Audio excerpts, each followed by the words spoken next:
I'm Emily, 26 years old, and I've been dating my boyfriend, whom I met through an online game for exactly 1 year. Initially, I was nervous about meeting someone online, but we instantly clicked due to our similar family backgrounds. Now, he's the one who understands me the most and is incredibly important to me. We were invited to an outdoor party hosted by his friend, and we decided to attend together. It was a barbecue at a cabin owned by his friend's father. Everything tasted delicious, and I met his friends for the first time. Their wives and girlfriends were all wonderful people. Initially, I was nervous, but by the time we left, I was completely at ease. On the way back, he suddenly stopped the car and started to talk. "What did you think about my friends? They're all very nice people. I'm glad I could get along with them and had fun. Thank you for taking me there." "Really, I'm glad. I hope we can keep having fun like this, preferably as husband and wife. What do you think?" I was surprised. Was that a proposal? Of course, my answer is yes. It's like a dream. We were so excited. In the heat of the moment, we decided, let's have our wedding there, and headed to a memorable hotel. This was the first place he brought me on our first drive date when we had just started dating. It's a quiet hotel in the mountains, and from the restaurant, you can see the lake in front of the hotel. Not only was the view stunning, but there was also a couple having their wedding at that time, and he remembered me saying how lovely it was. We both agreed that we would like to have our wedding there. But as soon as we arrived, our hopes were dashed. It is indeed a secluded hotel, but it's famous for its high status. At the moment, we were returning from an outdoor event dressed casually in t-shirts, jeans, sneakers, and carrying backpacks. It was clear that we didn't fit into the upscale atmosphere of this hotel. However, the bellhop who should have greeted us glanced at us and then blatantly ignored us. We even caught him exchanging looks and laughing with other staff members. We began to feel self-conscious about our attire, but my boyfriend confidently continued walking deeper into the lobby. During this time, the front desk staff were whispering and pointing toward us. It was an uncomfortable feeling. The last time we were here, we were dressed more formally, and the atmosphere was completely different. Feeling out of place, I tugged at his hand, but he pulled mine back as if to tell me not to worry, and we arrived at the concierge desk. Upon seeing us, the concierge seemed startled, but after taking a good look at us, he asked with a cold smile, "May I help you?" I wanted to retort that of course, we needed help, that's why we were standing there, but I let my boyfriend handle the situation. "We are actually considering holding our wedding ceremony here. Could you tell us where the wedding reception desk is?" On hearing this, the concierge made a clearly disgusted face. "This isn't your ordinary city hotel. It's a place frequented by celebrities and the wealthy. I don't think it's the kind of place where people like you would hold a wedding." "I'm aware. We've been here before. We love the view and thought it would be great to hold our ceremony here. As I said, this isn't a place where people like you would have a wedding." "What do you mean by that? Can you just connect us to the wedding reception desk?"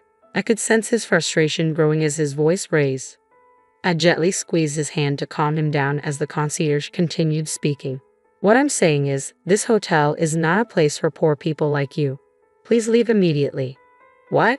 Did he just call us poor?" "This concierge just called us poor. Despite his polite phrasing, he just called us poor." I was ready to tell him off for his snooty attitude, but I decided to let my boyfriend handle this. "Did you just call your customer poor?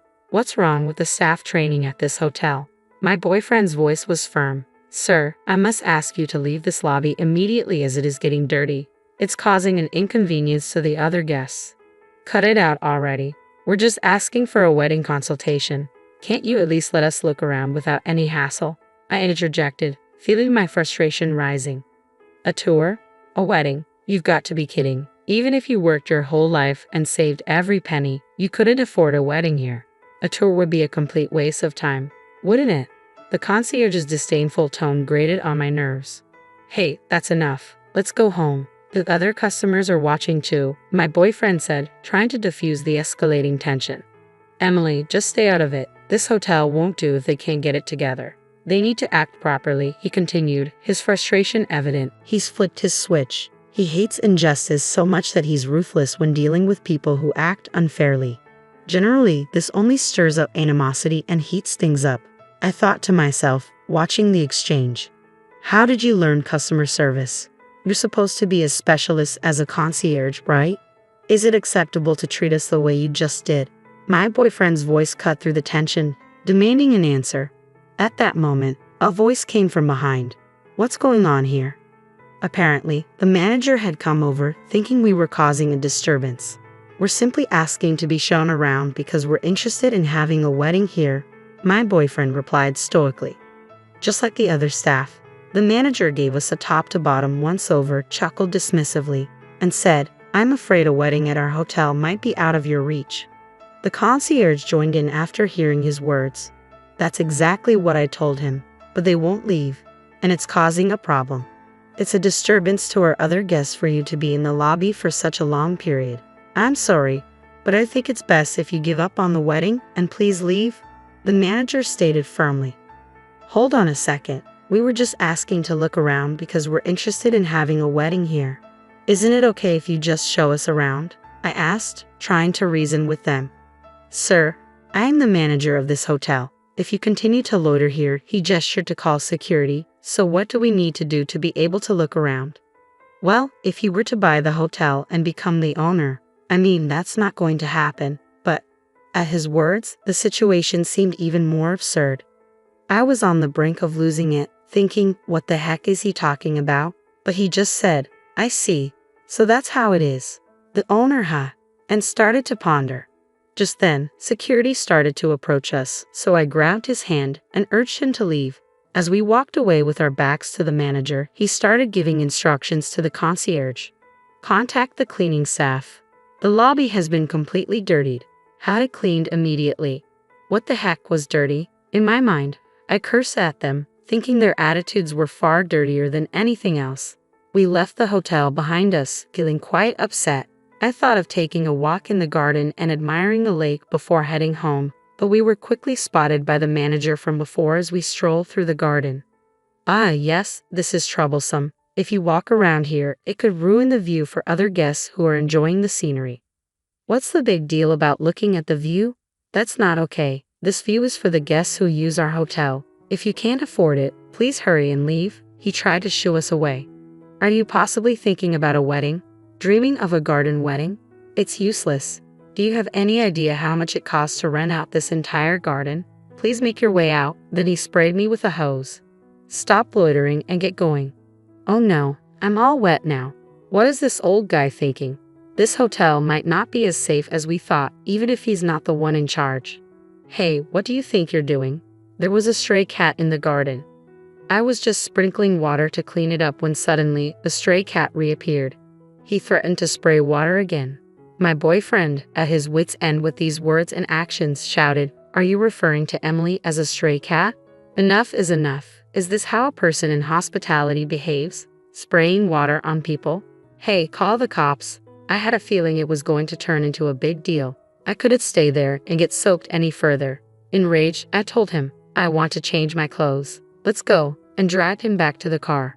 We came here excited about planning our wedding, but this turned out to be quite an ordeal. This hotel feels so different from when we visited on our date. It's almost like a different hotel altogether. No, the wet clothes I'm wearing are clear proof of reality. I'm so glad I had a change of clothes in the car. After changing and feeling a bit refreshed, he asked me, Emily, what do you want to do? Do you still want to have our wedding at this hotel? Honestly, I didn't really care at that point. It's still a place of fond memories, I mused. I don't know. The hotel itself is lovely, but I'm not sure about the staff, I replied. But he just said, I see. Let's think about it a bit. And that was the end of the conversation. Afterwards, we decided to at least pay our respects to both families, and it's been a whirlwind since then. Our parents asked about our plans for the wedding and reception. For now, we told them we'd like a small, intimate ceremony with only friends and family and asked them to hold off on the location. We've been visiting bridal fairs at other hotels looking for a good place, but we haven't found one that feels just right. I found myself in a bit of a bind considering options for our wedding. Perhaps a destination wedding abroad would be an option. Just as I was flipping through a bridal magazine with these thoughts, my boyfriend called. Emily, we did it. We can get married at that hotel. What? What do you mean? It was a bit of a struggle, but since it's my hotel now, you can plan the wedding any way you like. I couldn't believe it. He had been working on this all along. Turns out, he's the son of a wealthy family and managed to get that hotel acquired by their chain of hotels. The old man said if I wanted to get married, I should become the hotel owner, he said, sounding quite pleased. I was too stunned to say anything in response to his surprising actions, but we decided to visit the hotel the following week.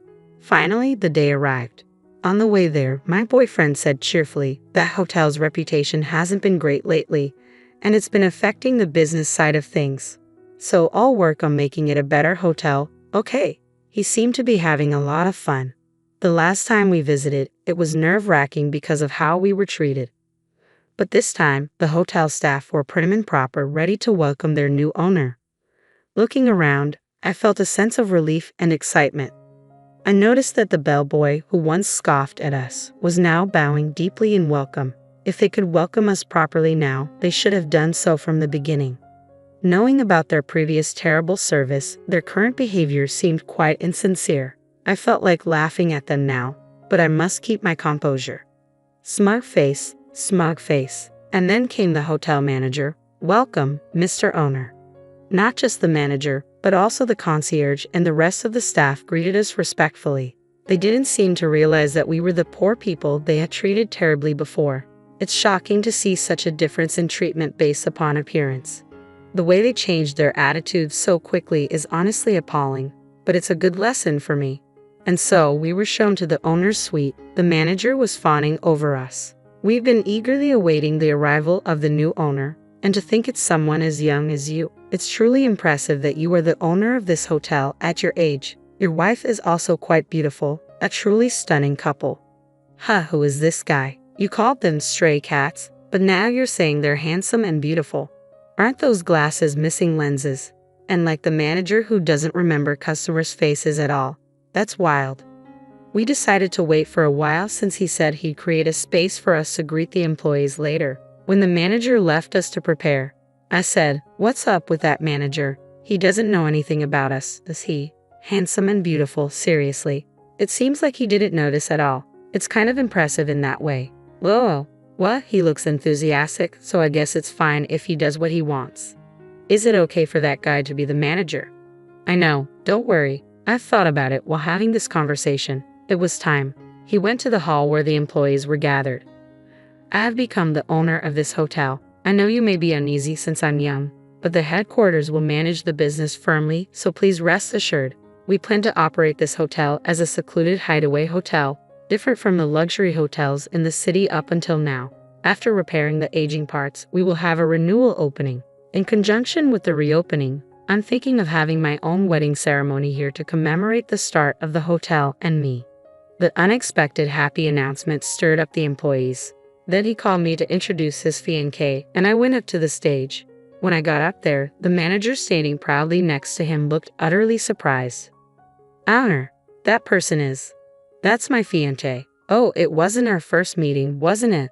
You didn't recognize me either, did you?" At his direction, I was dressed in a t-shirt, denim, and sneakers like the last time we visited the hotel. If I had worn a dress and heels, he wouldn't have noticed. But just by changing my clothes, he seemed to remember me right away. Seriously, this manager seems to judge people solely by their clothes. Looking around, the bell staff and front staff who laughed at us that day were staring at us with wide eyes. The concierge, oh, he's looking pale, and his eyes are darting around. It seems like he finally remembered us this time. My boyfriend, who confirmed the situation, continued talking to the employees who were clueless about what happened that day. Actually, we visited this hotel the other day, and at that time, we were both dressed like her now. I got her approval for my proposal, so I was over the moon when we came here, thinking we wanted to have our wedding here. The bellboy. Ah, that's you, right? You ignored us without even saying welcome and laughed at us. The front desk staff were pointing and whispering about us. The concierge, you didn't listen or pay attention when we said we wanted to have our wedding here, and you told us poor people should go home. The worst was you, the manager. Actually, I recorded our conversation from the middle of it and decided to let everyone hear it.